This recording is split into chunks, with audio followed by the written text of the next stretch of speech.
You know what's cool? This Mandalorians. is the way. You know what else is cool? Kratos. Boy, What if someone were to put them together? Could you imagine how cool Kratos would look as a Mandalorian? Well, you don't have to, because I went ahead and painted Kratos' likeness onto a 3D printed Mandalorian helmet. You also presumably looked at the thumbnail before clicking on this video. Anywho, if you're curious as to how I got from this to this, stick around and I'll show you.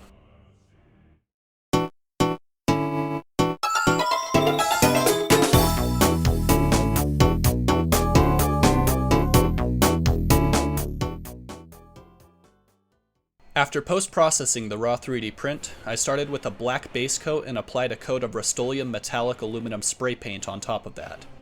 I'd say that about 98% of this metallic coat is going to end up being covered. I decided to try a new weathering technique I'd never done before to really make this helmet stand out. Apologies for the bad camera angle. I promise that I found a much better way to film close-ups later. Anyways, all I'm doing now is applying some liquid latex to create some sporadic nicks, splotches, and scratches all over the helmet. After this stuff dries, I'm going to go right back to painting a helmet like I normally would. Once I'm finished, I'll be able to rub the latex, along with any paint on top of it, off of the helmet, and it will create this really nice chipped paint effect where the metallic paint is visible, and the helmet looks like it's seen some action. Alright, now that the liquid latex is dried, I'm now putting on a coat or two of Rust-Oleum Ultra Matte White to match Kratos' pale skin. If you look closely at his face, you may notice that he has a bit of a speckled, ashy texture to his skin. If you know, you know. To replicate this on my helmet, I've taken two shades of gray, being Rust-Oleum Stone Gray and Rust-Oleum Slate, and lightly dusted them on from a distance. As you can see, this added the speckled texture I was after, and honestly, it's probably my favorite design element of the whole project. Once that is all dried up, I took the liberty of taping the helmet off camera for the next few clips. Pro tip, it's a good idea to wait at least a day for the paint to cure before putting tape over it. I've learned from experience that if you tape over too soon, you can end up with residue sticking to the paint, and it's a pain to work around.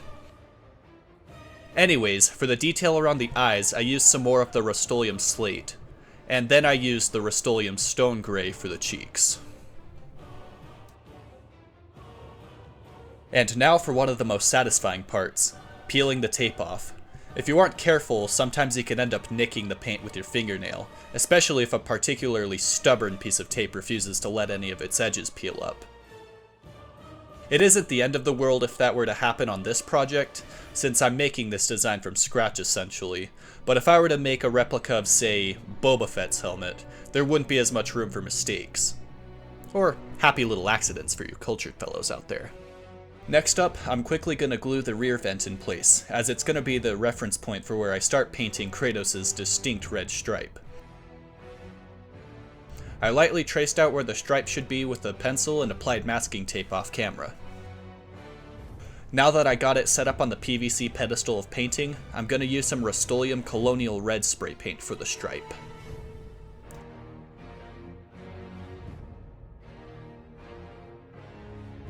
Once I've waited about 24 hours for everything to dry, I'm going to peel off the tape for the stripe and start rubbing off the liquid latex.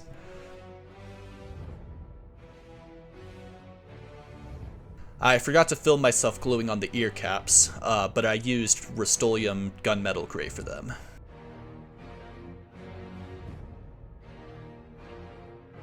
Now that the helmet is fully assembled, it's now time to employ another weathering technique, the black wash, and as you can see, I'm blissfully unaware that I still have masking tape over the ear caps.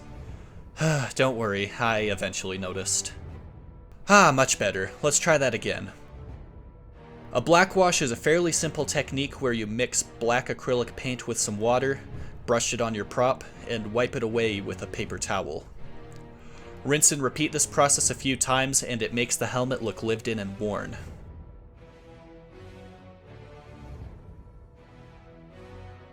For my last weathering trick, I'm taking an airbrush and touching up some corners and recesses where dirt and grime would naturally build up over time.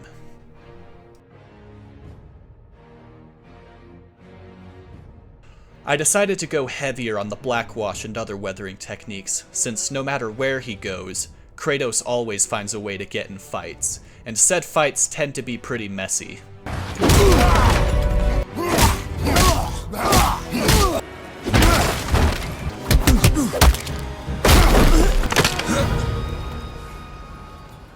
Huh. Perhaps I should have done a red wash as well. Alright, the paint job is finally done, so now all that's left is the clear coat.